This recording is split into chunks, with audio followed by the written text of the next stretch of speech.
The Portuguese slave trade, exploitation and resistance. The Portuguese slave trade, exploitation and resistance. The rise of Portuguese slave traders in Africa was not just a tragedy of human suffering, it was a system, a code and calculated economic machine that fueled capitalism's earliest stages. It was the first large-scale transatlantic exploitation of human labor, where profit was king and brutality was the cost. But how did this system emerge? What atrocities did it entail? And how did the oppressed fight back? Let's dive into the dark history of Portuguese slave traders in Africa. Before we proceed, kindly support us by subscribing to Untold Africa. To understand the origins of the Portuguese slave trade, we must return to the mid-15th century. Portugal, a rising maritime power, was expanding its influence along the African coast. Under Prince Henry the Navigator, Portuguese sailors reached West Africa, initially in search of gold and trade routes. But soon, another commodity proved even more lucrative: human beings.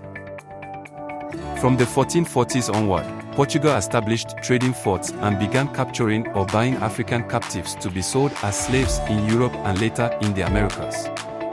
The economic motive was clear: the extraction of surplus value from enslaved labor to benefit an emerging European capitalist class. What began as a limited operation quickly transformed into an industrial-scale system. The horrors of the Portuguese slave trade were beyond comprehension. Men, women, and children were ripped from their communities, packed into suffocating ships for the Middle Passage, where disease, malnutrition, and violence claimed countless lives.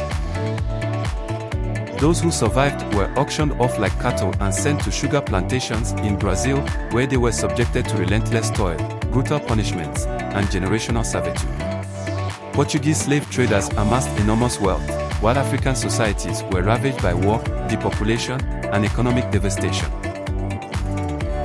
This system was driven by the need to extract maximum labor at minimal cost. The Portuguese monarchy and bourgeoisie enriched themselves, while the enslaved became the foundation of global capitalism, generating profits that funded European expansion. But oppression never goes unchallenged. The enslaved and their African brethren fought back. Across Africa, powerful states like the Kingdom of Congo resisted Portuguese incursions, sometimes even turning European weapons against them. Enslaved people themselves organized uprisings. In Brazil, Palmares was a massive settlement of escaped slaves who established their own society, fiercely defending it against Portuguese attacks. These were early forms of class struggle, the proletariat in chains, resisting the bourgeoisie's exploitation. From revolts on slave ships to open warfare, resistance was constant. And it was through these struggles that the contradictions of slavery and capitalism were laid bare. The Portuguese slave trade officially ended in the 19th century, but its effects linger today. Racial hierarchies, economic disparities, and global capitalism itself were built on the backs of the enslaved.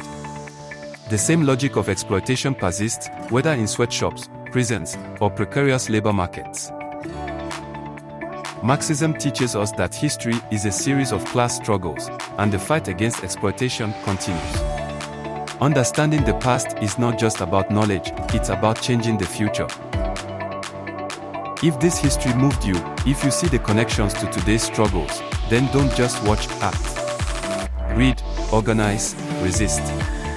Because capitalism's origins in slavery remind us that the fight for justice is far from over.